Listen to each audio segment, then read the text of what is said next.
PITI theory classes में एक बार सभी लोगों का फिर से स्वागत है। कुछ टेक्निकल प्रॉब्लम की वजह से वीडियो कट गया, तो फिर से बनाते हैं। तो इसमें क्या है, डीसी जनरेटर में आर्मेचर प्रक्रिया का प्रभाव क्या होता है। तो प्रभाव यही होता है कि आउटपुट वोल्टेज इंक्रीज यानी आउटपुट वोल्टेज को बढ़ाना, आउटपुट वोल्टेज डिक्रीज घटाना, output voltage in pulsating, output voltage will be come zero. तो इसमें क्या ऑप्शन आएगा आपका सही, डी ऑप्शन आएगा। ना वोल्टेज को घटाना, ना बढ़ाना, ना पल्सेटिंग करना, ठीक। और रही बात आउटपुट इनपुट समझा देते हैं। आउटपुट यही है, जनरेटर मान लीजिए इस तरीके से जनरेटर है और यहाँ पे आप आयल डालते हैं, यहाँ से सप्लाई निकालते हैं, 3 सप्लाई निकलते हैं। तो जो पहली एनर्जी दी जाती है उसको इनपुट बोलते हैं और लास्ट में जो आउटपुट एनर्जी बाहर निकलती है उसको आउटपुट बोलते हैं। इसमें एक स्टेटर होता है और एक रोटर होता है, फिर एक शाफ्ट होता है, ठीक। आगे फिर दूसरा क्वेश्चन है सिंपलेक्स वेव वाइंडिंग आर्मेचर के साथ एक 4 पोल डीसी जनरेटर में 1020 कंडक्टर और 1500 आरपीएम की गति से संचालित है। फ्लक्स या पोल 0.07 वेबर है। उत्पादित ईएमएफ का गणना कीजिए, ठीक। तो इसका जो है उत्पादित ईएमएफ का गणना करना है। तो इसमें कौन सा आंसर सही होने वाला है। तो इसमें आपका यही सही होने वाला है, ठीक। आगे देखते हैं। Why armature resistance of a DC generator is very low. DC generator का आर्मेचर प्रतिरोध बहुत कम क्यों होता है। तो रिड्यूज आर्मेचर करंट को कम करें, reduce armature voltage drop, armature voltage drop को कम करें, running armature with less weight, reduce the armature temperature of armature. तो इसमें क्या ऑप्शन सही होने वाला है आपका, जो है ये ऑप्शन सही होने वाला। आर्मेचर की करंट को कम करना, ड्रॉप नहीं करना है, वजन कम नहीं करना है, ठीक। आगे why does the DC generator run in clockwise direction only. DC generator को घड़ी की दिशा में ही क्यों चलाना चाहिए। प्रोटेक्टर ब्रशेज ऑफ डैमेज, जिससे ब्रश को नुकसान ना हो। प्रोटेक्टेड द रेडियल मैग्नेटिक, अवशिष्ट चुंबक की रक्षा। Avoid short circuit in armature में शॉर्ट सर्किट से बचे। अवॉइड ओवरलोडिंग ऑफ जनरेटर, तो इसमें ओवरलोडिंग जनरेटर में क्या होना चाहिए, यही ओवरलोडिंग जनरेटर से बचे, ठीक। अवशिष्ट चुंबक नहीं होगा। Brush protected brushes of damage नहीं होने वाला। C avoid short circuit in armature current नहीं होना, ठीक। आगे देखते हैं, ठीक। तो why compensating winding is providing in large DC generator. बड़े डीसी जनरेटर में घुमावदार क्षतिपूर्ति क्यों प्रदान की जाती है। कनेक्टेड मोर लोड, अधिक लोड कनेक्टेड करें। रिड्यूस कम्यूटेशन इफेक्ट, कम्यूटेशन प्रभाव को कम करें। Neutralize armature reaction effect, armature प्रक्रिया प्रभाव को बेअसर करें। Increase the efficiency of generator की दक्षता बढ़ाएं। तो क्या होगा 25 में आपका आंसर होने वाला है भाई जी, ए होने वाला है। तो आप लोग प्लीज़ चैनल को लाइक करें, शेयर करें और सब्सक्राइब करें, ठीक, जिससे आपको वीडियो मिलती रहे बराबर, ठीक।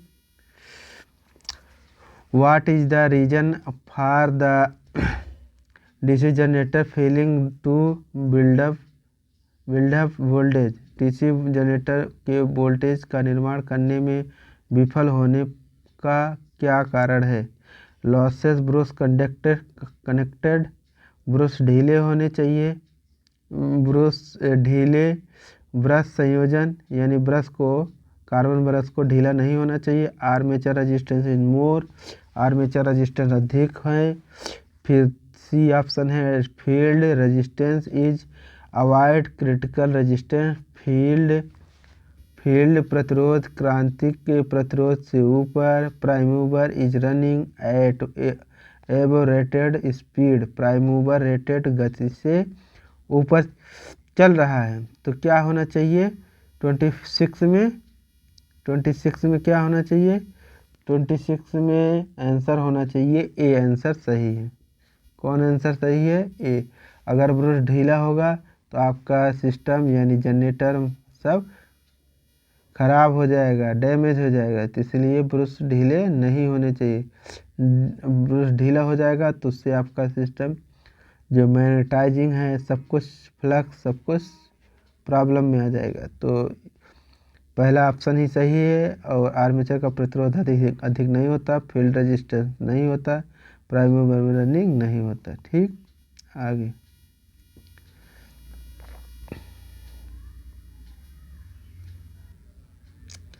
What is the name of a generator if it failed in connected in parallel with armature? Generator का नाम है यदि इसका क्षेत्र आर्मेचर के समांतर जुड़ा है।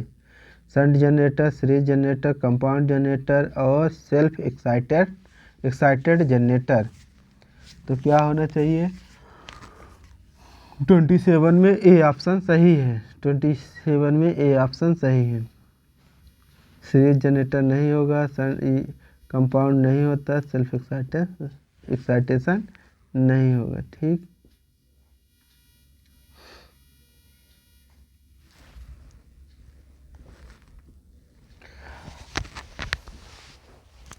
तो प्लीज़ इस चैनल को लाइक करते रहिए और सब्सक्राइब करिए, शेयर करिए।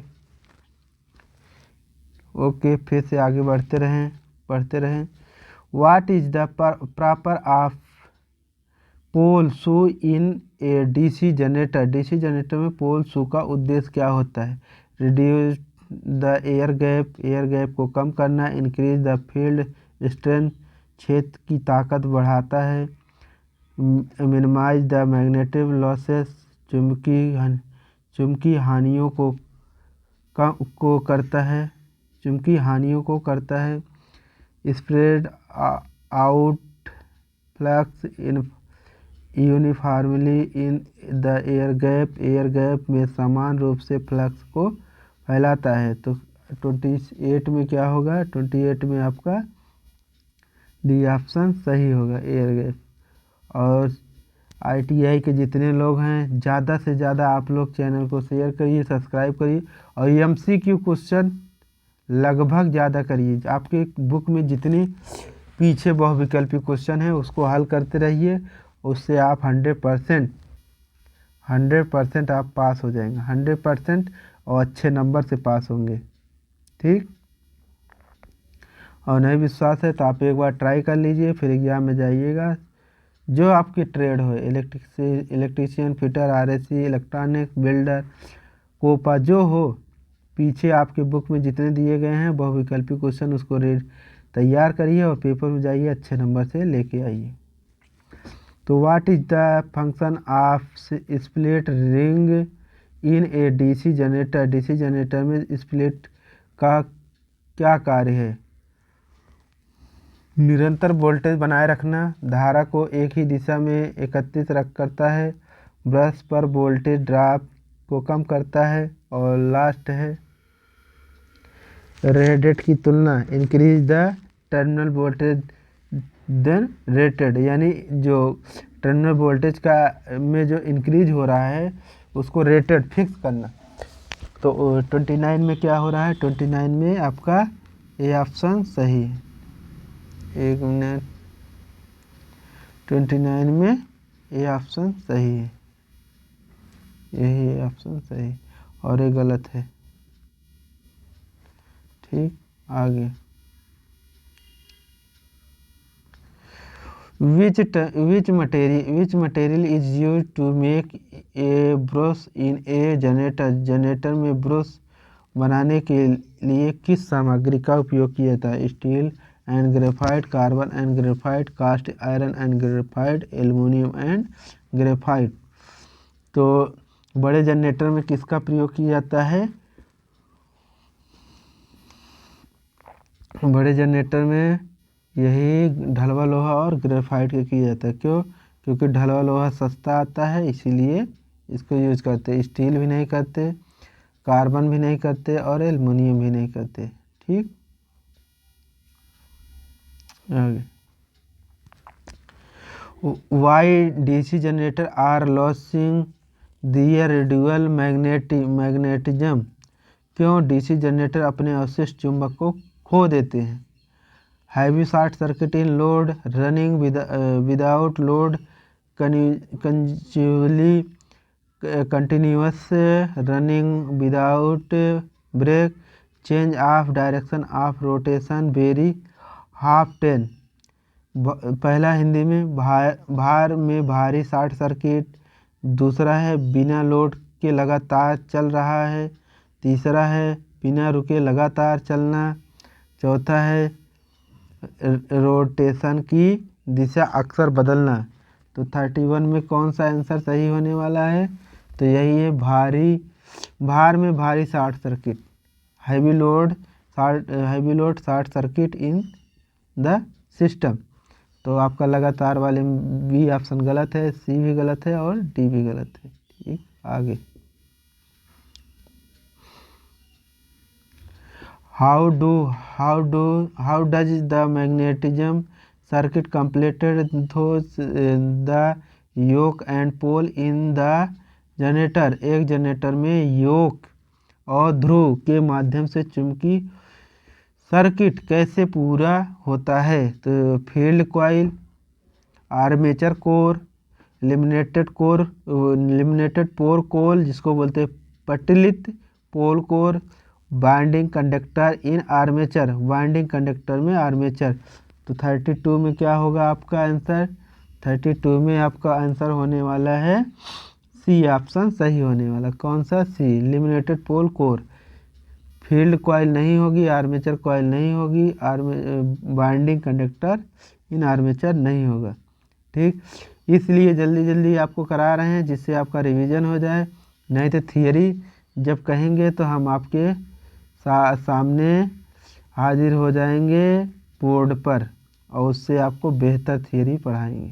ठीक, तो चिंता नहीं करना है, घबराना नहीं है, केवल लगातार पढ़ते रहना है। तो क्या है?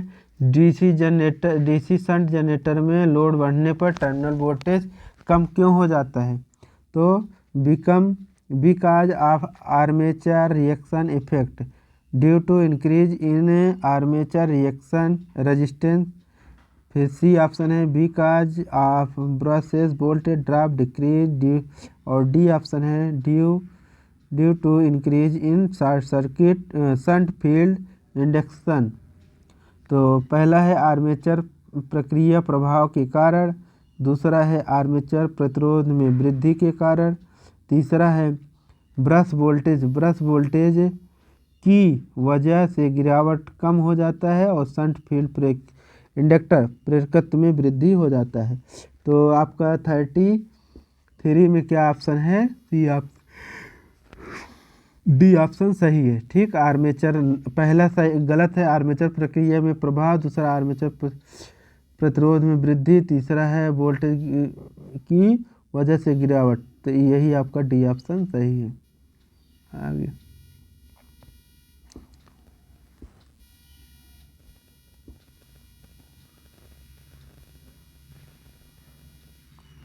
तो इसमें है which type of DC generator is use for long distance distribution line. लंबी दूरी वितरण लाइनों के लिए किस प्रकार की डीसी जनरेटर का उपयोग किया जाता है? Shunt generator, series generator, differential compound generator, cumulative compound generator. ठीक, तो 34 में क्या ऑप्शन है? बी ऑप्शन सही है, सीरीज जनरेटर। शंट नहीं है, शंट भी नहीं है, डिफरेंशियल कंपाउंड नहीं है, कम्युलेटिव भी नहीं है।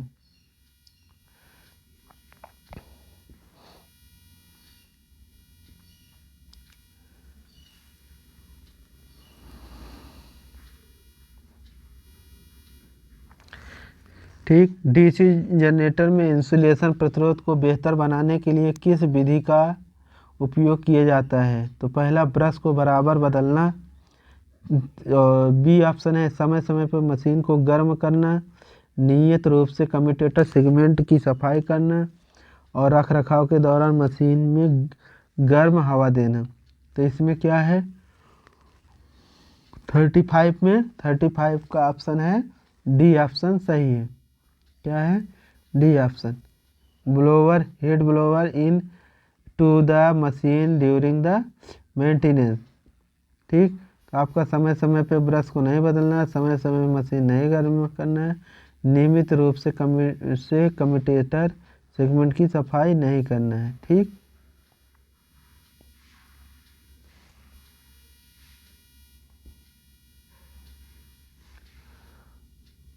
तो अगला क्वेश्चन है, which type of DC generator work in absence of radial magnetism? अवशिष्ट चुंबक के अभाव में किस प्रकार का डीसी जनरेटर काम करता है? Shunt generator, series generator, compound generator और separately excited generator. Shunt generator, series generator, यौगिक जनरेटर, अलग से उत्तेजित जनरेटर। तो ठीक 36 में क्या है आपका डी ऑप्शन, 36 में डी ऑप्शन सही है, सेपरेटली एक्साइटेड जनरेटर। कंपाउंड भी नहीं, सीरीज भी नहीं है और शंट भी नहीं है। अब अगर आप थियरी पढ़े हैं तो आपको किसी प्रकार की दिक्कत नहीं होगी। अगर नहीं दिक्कत हो रही है तो आपको बुक पढ़ना पड़ेगा, अन्यथा आप कमेंट करिए कि थियरी भी हमको कंप्लीट कराइए, तो थियरी भी आपको बेहतर से बेहतर पढ़ाएंगे। और प्लीज़ चैनल को लाइक करिए, सब्सक्राइब करिए, शेयर करिए। Which type of DC generator in use for arc welding? Arc welding के लिए किस प्रकार के डीसी जनरेटर का उपयोग किया जाता है? तो शंट जनरेटर, श्रेणी जनरेटर जिसको बोलते हैं series generator, differential compound generator और कम्युलेटिव कंपाउंड जनरेटर। तो 37 में क्या होगा आपका आंसर? 37 में भैया जी यही डी ऑप्शन सही है, कम्युलेटिव कंपाउंड जनरेटर। शंट भी नहीं होगा, श्रेणी भी नहीं, सीरीज भी नहीं होगा और डिफरेंशियल भी नहीं होगा। ठीक। आगे, what is the property of wave binding in DC generator? DC generator में तरंग बाइंडिंग की विशेषताएं क्या है? Low current low voltage, high current low voltage, low current high voltage, high current high voltage. तो हिंदी में देखते हैं, कम धारा वोल्टेज कम, उच्च धारा कम वोल्टेज, कम धारा उच्च वोल्टेज, उच्च धारा उच्च वोल्टेज। ठीक। तो 38 में क्या होने वाला है ये जी? डी ऑप्शन सही है। आपका वोल्टेज भी बढ़ेगा और करंट भी बढ़ेगा। किसमें? डीसी जनरेटर बाइंडिंग में। ठीक। और ये गलत होने वाला है, अगर ना तो करंट बढ़ेगा ना वोल्टेज बढ़ेगा, ये भी गलत। अगर वोल्टेज बढ़ा करंट घटा, करंट बढ़ा तो वोल्टेज घटा, ये भी गलत। करंट घटा वोल्टेज बढ़ा तो ये भी गलत, अर्थात वोल्टेज और करंट दोनों बढ़ेगा।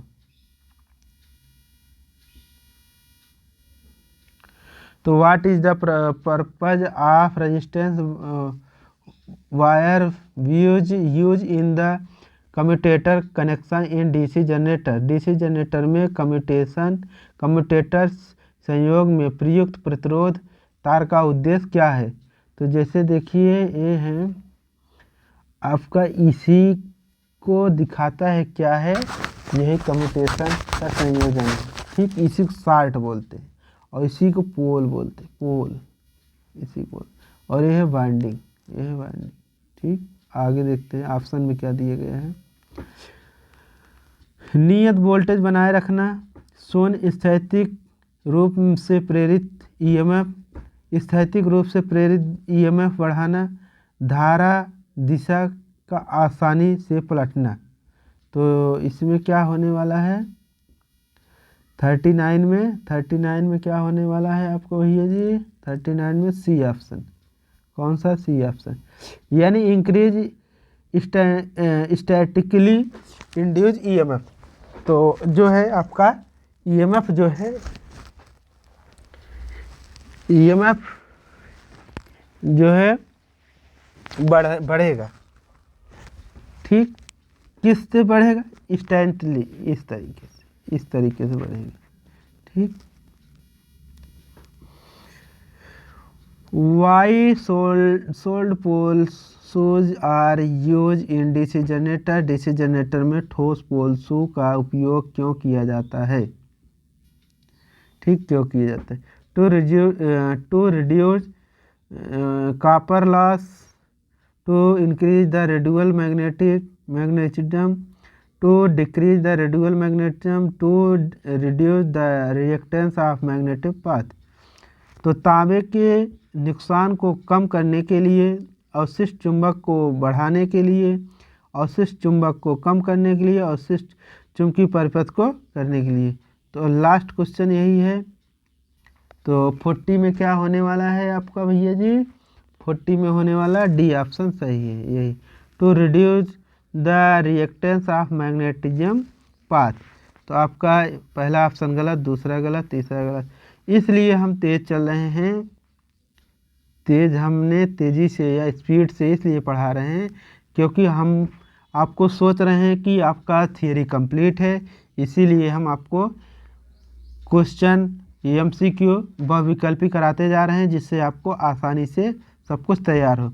अगर आपको थियरी नहीं कंप्लीट है तो आप कमेंट करिए, आपको हम अपने चैनल पे थियरी भी पढ़ाएंगे, सीखेंगे। ठीक, लेकिन लाइव आके पढ़ना पड़ेगा, या आपको वीडियो भी बना के रिकॉर्ड करके दे देंगे।